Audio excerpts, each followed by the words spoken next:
Hello and welcome back to our Literate channel's UGC NET Literature Concept Series.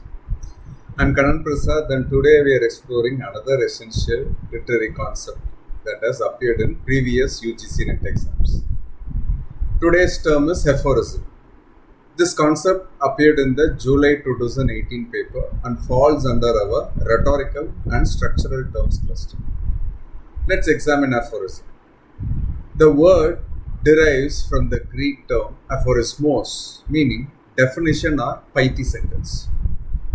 Aphorisms have been used since ancient times across various cultures and literary periods.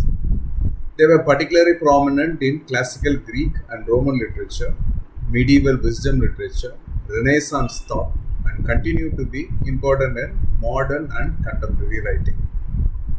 While aphoristic statements appear in ancient texts like the Bible and the works of Hippocrates, who lived between the years 460 to 370 BCE, the deliberate use of aphorisms as a distinct literary form gained prominence with writers like Francis Bacon in his Novum Organum, published in the year 1620, and later with moralists and philosophers like La Rochefoucauld and Nietzsche.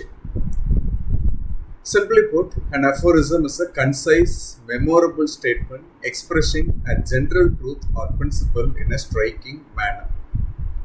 Key features of aphorisms include brevity and conciseness, universal or general truth, philosophical or moral insight, memorable, often witty expression. It has a standalone quality. It is often paradoxical or containing unexpected wisdom.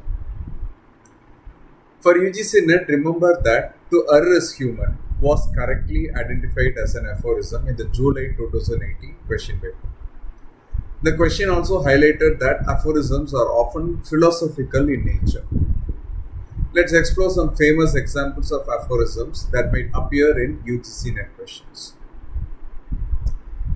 The incomplete example from the 2018 exam is Alexander Pope's complete line, "To err is human, to forgive divine."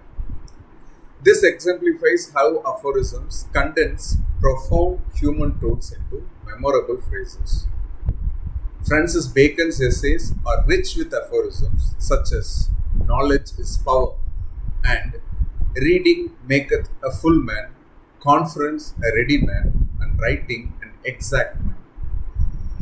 These demonstrate how aphorisms can crystallize complex ideas into accessible wisdom. Oscar Wilde was a master of aphorisms. His play, The Importance of Being Honest, includes gems like "The truth is rarely pure and never simple." His witty observations often reveal social truths through paradox. Shakespeare frequently employed aphorisms in his works. In Hamlet, Polonius advises, "Neither a borrower nor a lender be," and "This above all, to thine own self be true." These memorable lines have transcended their original context to become widely quoted wisdom. Eastern traditions also excel in aphoristic expression. Confucius' sayings collected in the Analects, including "Life is really simple, but we insist on making it complicated."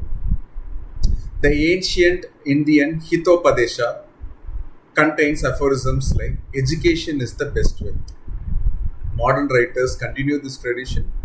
Ernest Hemingway's "The Old Man and the Sea" gives us "A man can be destroyed but not defeated," while Maya Angelou offers "People will forget what you said, people will forget what you did, but people will never forget how you made them feel." Now, let's test your understanding with a quick quiz.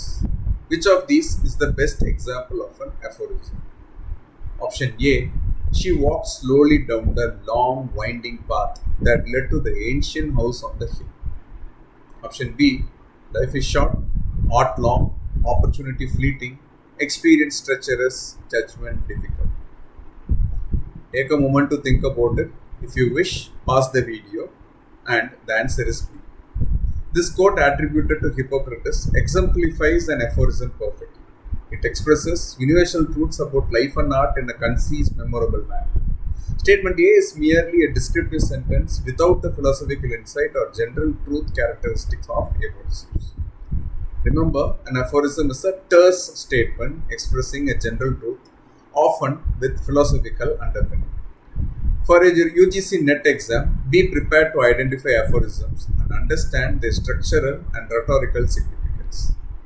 In our next video, I will explore another important literary term or a concept.